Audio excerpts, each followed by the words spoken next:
would you believe there was a time when young people riding the Palm Springs tram would sing and dance, and a terrifying car wreck along Highway 74 elicited some laughter? This is all part of tonight's Our Desert Past. Steve Sumrall explains. Recently, Our Desert Past took a look back at movies that were filmed near or around the Coachella Valley. Unfortunately, too many to name at one time. So without further ado, here are more movies. Roll it. These are in 3D, right? Up where the air is thin, we're getting high, we're gonna win. When you think of the Palm Springs aerial tramway, these are probably not the images that come to mind. We want the sky.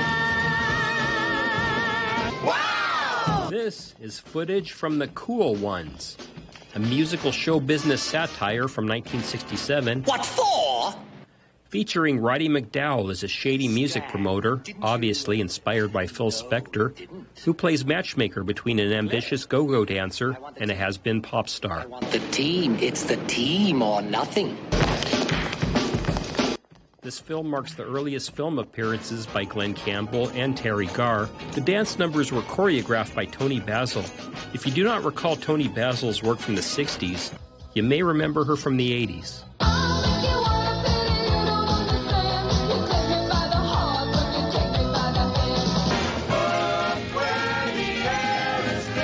The Cool Ones was originally intended to be a starring vehicle for Nancy Sinatra. This town is a lonely town. With her principal songwriter at the time, Lee Hazelwood, writing several songs for the film.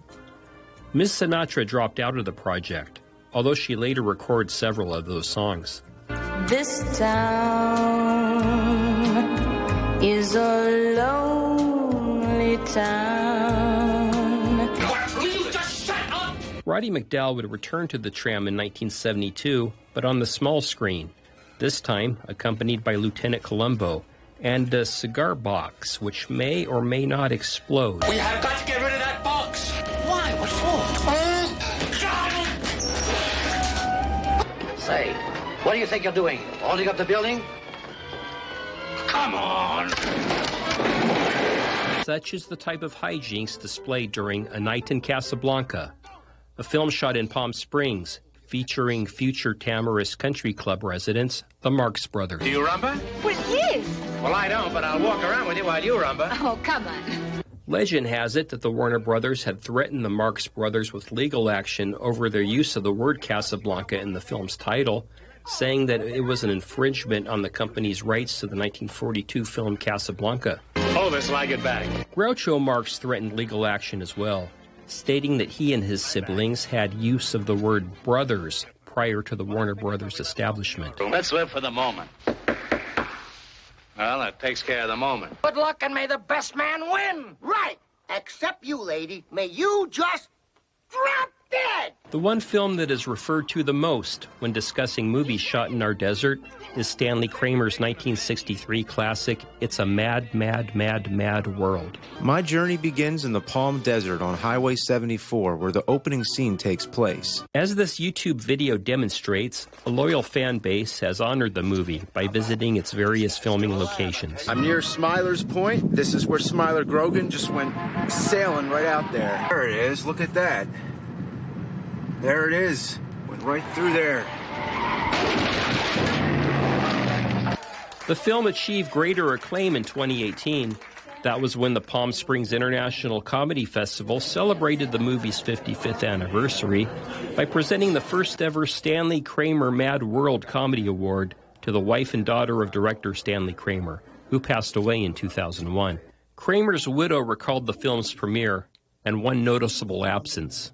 And President and Mrs. Kennedy had accepted the invitation to attend. Well, a couple of days before the event, the White House called Stanley and said, "We're terribly sorry, Mr. Kramer, but President Kennedy and Mrs. Kennedy, and something just came up. They're preparing to go to Dallas, Texas, and they can't attend." Well, of course, the assassination happened a few days later. And Mad World played at the Cinerama Dome for a year and a half. Billy Crystal often says to me, you know, Karen, your husband's film helped heal a nation. I'd like to think that was true. For Our Desert Past, Steve Summerall, NBC Palm Springs.